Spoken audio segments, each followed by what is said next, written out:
की गे अमली की रे कहलियो की अरे 1-2 किलो हमरो द दे। हट लफुआ डीजे मिठू राजा पटसोनी।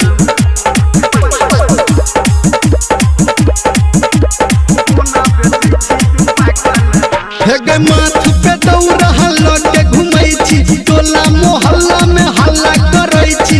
माथ पे दौड़ हल्ला के घुमै छी टोला मोहल्ला में हल्ला करै छी।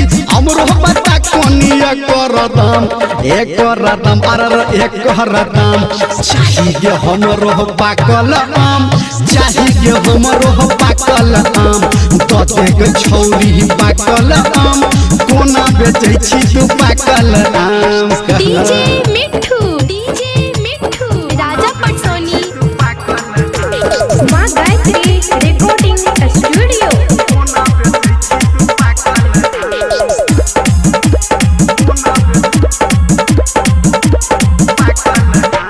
हटिया बजरिया के रेट लगा ले कोई उधार के डेट बना ले।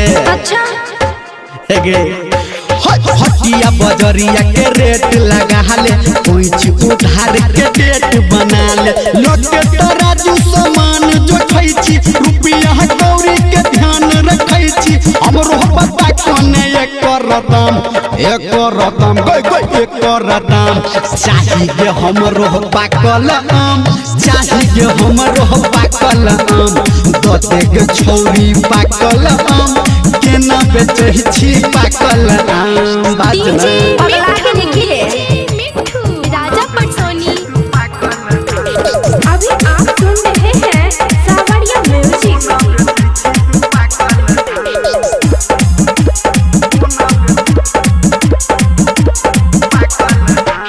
10-15 दिन आम के सीजन छै कहू निरमलिया सुखल जमीन छै तैला के अखने बेच ले।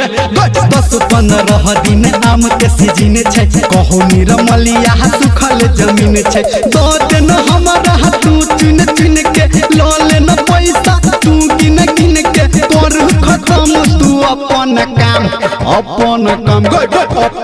काम दते के छौरी पाकल आम चाहिए हमरा पाकल आम लो लेबो सबटा पाकल आम दते न अपन पाकल आम। बात कते रुपया